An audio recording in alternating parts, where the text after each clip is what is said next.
gotta chase the bag. Ain't no need to lag. What's up? And welcome to Lunchtime in the Lab. Give me just a second. I always run out of time. I know it's at 11:30 and I'm like doing stuff. And then I got on the trail like a bet that I liked. So I wrote it down real quick so I didn't forget. So I just got to pull my notes up here real quick. And I don't know that open. Give me just a hot second here, guys. Give me a hot second.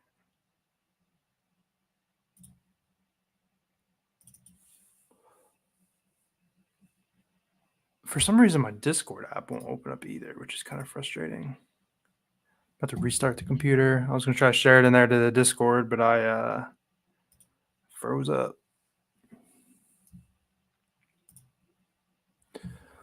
All right, we'll hit this button here, get going. Gosh, a lot going on today, it seems like. We're doing as a group, we're doing a little podcast thing and got to prepare for that. And I got like a dozen games I have to like look through, which is kind of a lot on top of this and trying to have other plays and stuff. All right, let's get started. What's up and welcome to Lunchtime in the Lab, your number one gambling podcast for quick picks. I am your host as always. The show brought to you today by Beer Money Picks. Talk about it all the time. We'll make it short today. 25% off. Code Lunchtime, all caps. Get the month for essentially $1 a day. We had keep going flat. Yesterday had a nice plus 122 2-unit hit. SGA 30 points and OKC money line. So that came in for us late last night. Was a pretty good play. Today is Monday, March 4th. It's one of my brother's birthdays today. I gotta make sure I text him today. Before we get into today's plays, take a look back and see what we did yesterday. Of course, Rudy Gobert over 12.5 rebounds. That one hit pretty well, no problem. I don't remember what he hit at, but I know I think it was like a third quarter, maybe early fourth quarter cash. He went over. Steph Curry. I mean, like, guys, what's going on with the NBA? Like, how? Like, it was super nice. It's actually really nice out today too. So, like, when I get done with this, I really need to get my son outside and like, or we just gotta go do something, at some point. But, anyway, I was out yesterday and I went for a run. I helped a friend move and I looked at the game and they're losing by like nearly 50 points at halftime. Like, how is this happening in the NBA? Like, these are professional athletes. Curry. I don't know what he finished at, but wasn't he like 0-9 from 3 or something like that? Terrible. That's I tell you what, I say it kind of often, like I'm never like fully wrong. Yeah, like I was definitely wrong. Like I'll own that one. I got whooped on that bet. Just rough. And then Jalen Suggs over 13.5 points plus rebounds. A little sweaty in the beginning. Was looking good halftime or so, and then that third quarter they just blew them out. And then it's like, all right, here we go again with this NBA stuff. And then he came through. I think he ended up with like 16 or 17. So the Jalen Suggs over, points plus rebounds, that we keep getting into is certainly hitting for us. So that's been nice. Before we go, let's start the official plays for today. If you're watching live on YouTube today, please do me a favor, hit that subscribe button, hit that like button for me too. If you're watching on the on-demand, the recorded version of it, comment for me, hit the like still, hit the subscribe still if you have not done that for me. We are over 400, on our way to 500 now, so keep helping me out with that little adventure we're doing. And I actually messed around and downloaded Warzone on my laptop the other day and kind of made a little streaming type thing for Twitch, which theoretically would probably work on here too, now that I think about it. But that's something else too. You got my link in the bottom of the description here on YouTube. Got all those links. My son is just like literally not listening. Loud bang. My wife's yelling at him. I don't know what the hell he's doing.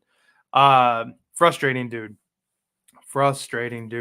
Been following me back in the day. Always a fan of me. I appreciate it, man. I'm not going to say that name because we've moved on from those people.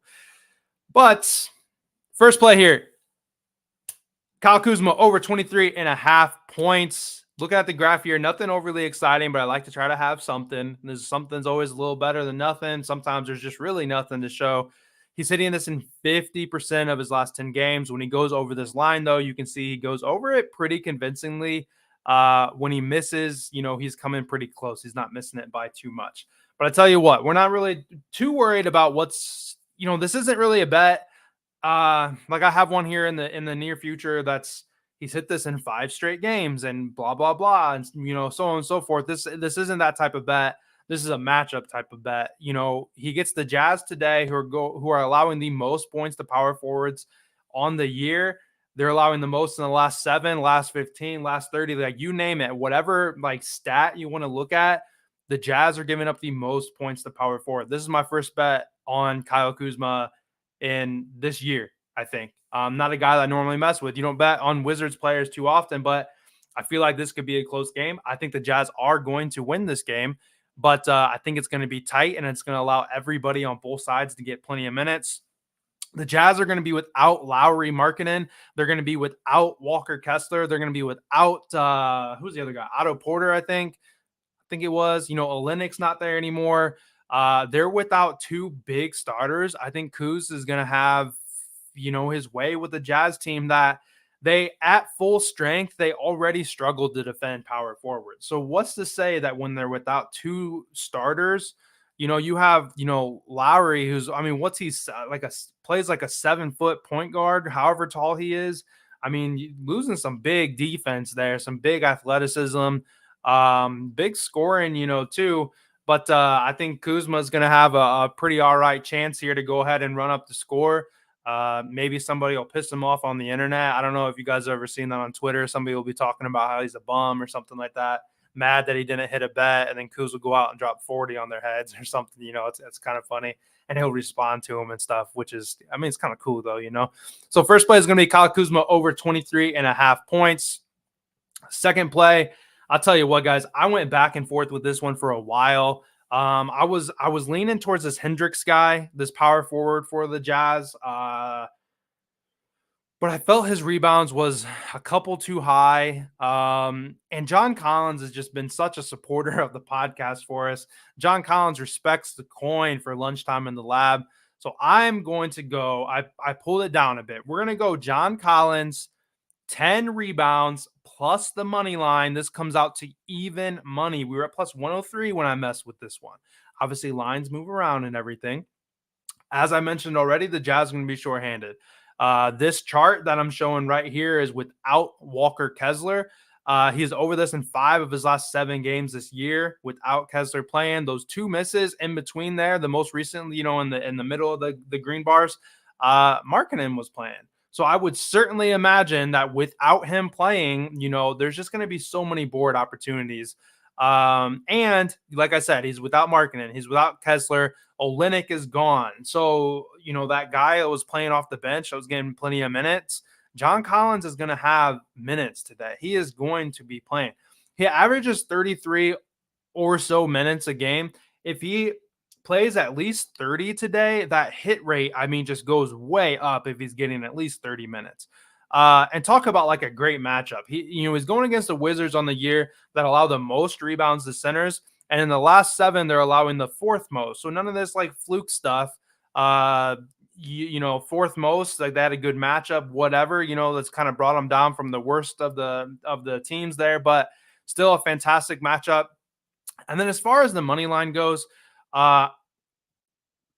this is a hard spot because, like I am on Kuzma and I am on John Collins. That means I don't want to blow out.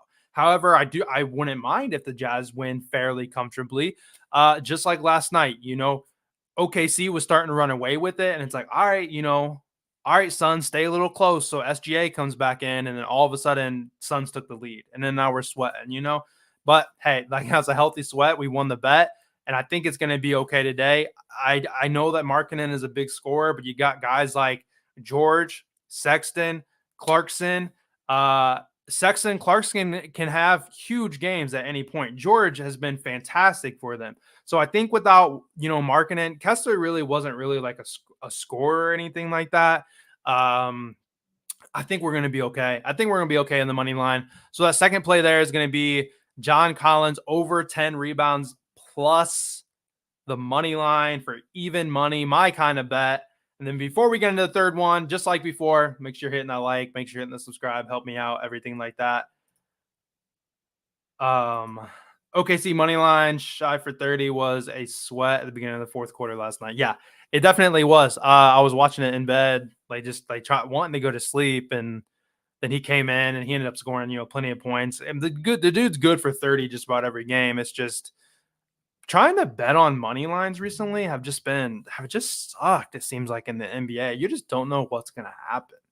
Like I really like this Clippers and Bucks game, but like, who knows? Like the Bucks could just smack them. This NBA is hard to predict right now. Third play. Third play today is going to be De'Aaron Fox over 24.5 points. If you look at the graph behind me here, audio side, you cannot see this graph, but we have 5 green bars in a row. He's over this in 5 straight games before he went down with his injury. He had that knee injury here, 3, 4, 5 days ago, whatever it was. On the year, he's covered this number in 65% of his games, which is pretty good. Any number over 50%, we're feeling pretty good about. I think we're getting a discount in this one because of that knee injury that I mentioned. He's got that questionable tag. And obviously, if he doesn't play, it voids and it's not the end of the world. I would be really surprised if we get a tweet or an announcement saying that he's going to be on minute restrictions or anything like that. Like if Fox is going to play, he's going to play. He's going to go balls to the wall and ready to go. I don't think they're going to put any kind of restriction on him. He was at a full practice on Sunday, and it's not like he's coming off a major injury where your Halliburton or your Mobley or something, Garland, that's going to be on this minute restriction for weeks or anything like that. Like it's not that big. It's not that big of a deal. When he played the Bulls just last month, he cooked them 41 points. I just don't see a reason why that doesn't happen again. The Bulls have been, goofy. If you look at some of their stats, they're pretty good against point guards at time, but Fox put 41 on them, and we don't even need that. 31 will cash for us. 25 cashes for us. I mean, this 24.5, I mean, honestly, it's an extremely low line for him. We're used to seeing him at like 28, 29, sometimes even 30 for Fox when he's really on it. And before this injury has given us certainly no reason to be, worried about it. I think it hits pretty easily. And he is also coming in this game the most well-rested on his team, most well-rested out of the Bulls or anything like that. So as long as he is ruled in, I think we're going to be ready to rock and we're going to be okay. So unless anybody has anything here after I run through the recap, I can always stay, but I'm going to go through this recap, get the audio side closed out and finished up so I can get that posted. I like to keep those kind of short, but I certainly don't mind, talking about, anything else. If you guys have anything, if you want in the comments here, if you want to drop it. But to recap now, on March 4th of Lunchtime in the Lab, we're going to run with Kyle Kuzma over 23.5 points. John Collins, 10 rebounds plus the money line. So a little bit of a same game parlay there for even money. Then lastly, we'll close it out with De'Aaron Fox over 24.5 points. As always, I am your host. Lunchtime in the Lab be brought to you every day. Thanks so much for listening. Be sure to follow me on social media at Live Joe Betts, and I will see you guys back tomorrow. All right. Well, since nobody's got any comments or anything like that, questions, comments, or concerns, I am going to close you guys out on YouTube as well. So same old thing. Give me a follow, hit those like buttons, hit those subscribe buttons, or, whatever you can do to support me. Dang, I forgot to mention at the top of the hour there, we were at 7 straight days of winning. 7 straight days of 2-1. There's no sweeps in there, but that's why it's important to follow units and everything like that. 7 straight days of winning now, which is fantastic. So we are certainly due to potentially lose, but I don't think it's going to be on this slate. I definitely like these games today. So I will see you guys back tomorrow. Thanks so much for listening. Thanks so much for popping in live. And if you're watching on the recorded version, thank you so much for doing that as well. I'll see you guys back tomorrow.